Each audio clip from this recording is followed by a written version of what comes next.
Now, from the Weather Tracker TV Storm Studios, this is your weather tonight.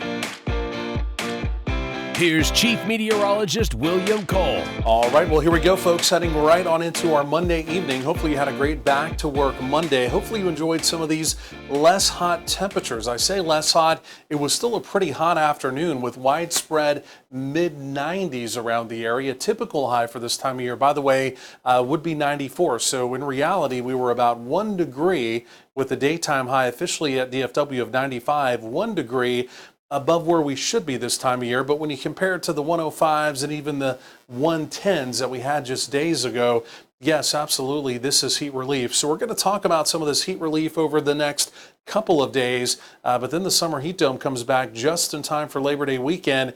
And it appears as though we've got another heat wave on the way. Again, details on that, any rain chances in the future. Again, I'll be answering those questions here over the next few minutes. But also looking here at the Metroplex as well.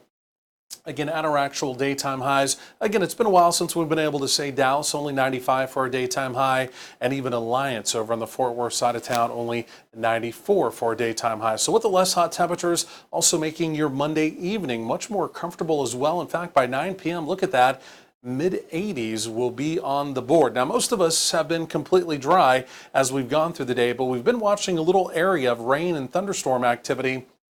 It's pretty isolated, but we were talking about that kind of low-end opportunity as we went through the day, currently over across parts of Henderson County, kind of dipping down towards Anderson County. In the flow, we have just a little mini disturbance. It's not doing much, obviously, for us here in North Texas, but as you look down towards Hill Country, even West Texas, there has been some ongoing rain and thunderstorm activity there. And then, of course, the cold front that came through yesterday, the summer cold front, the less hot front, again, whatever you want to call it, it's now down across the deep south of Texas, but it is a real deal trigger for active weather, talking about rainstorms, even severe weather ongoing across parts of Alabama, even over towards the Georgia area as we go through the evening and into the overnight. So there's the summer heat dome. It's retrograded, or it's slid back to the west over the last several days, kind of opening the door to this northerly and northwesterly flow coming in, allowing that front to slip in. It's going to stay to the west really as we go through tonight and tomorrow. But I tell you what, on Wednesday, it's going to begin to nudge back to the east, and just in time for Labor Day weekend. As I mentioned,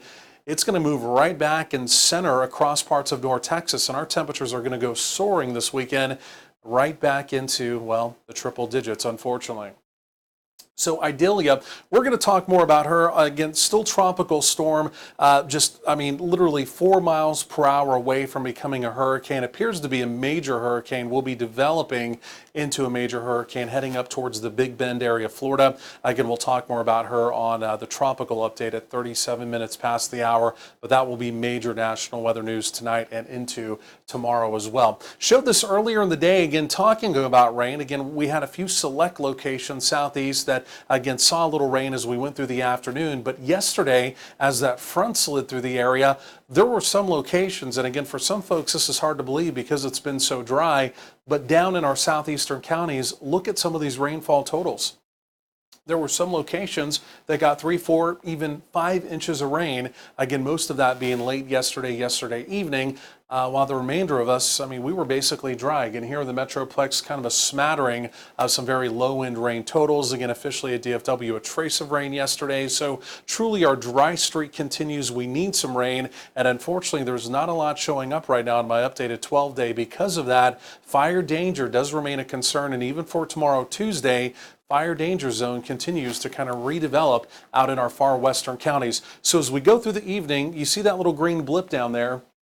It's a very isolated opportunity of a shower thunderstorm. Again, it basically dries up by midnight. We're dry overnight, and well, even as we go through tomorrow, Tuesday, brilliantly sunny. We're completely dry, but I think you're going to like these morning lows. Again, we'll have some 60s off to the northwest of Dallas-Fort Worth, a lot of us in the 70s, and then I think you'll like the temperatures again tomorrow, generally mid-90s around the area, and then as we get into Tuesday night, Wednesday morning, another decent mix of 60s and 70s around the area, and more mid-upper 90s as we get into Wednesday. But then you can see going forward in time, once we get to Thursday, we're going to start flirting with that triple-digit heat again. And then I tell you what, look at that, heading right on into Labor Day weekend. Yes, we're talking about temperatures at or above 100. Very spotty opportunity of a shower thunderstorm as we get into Labor Day Monday.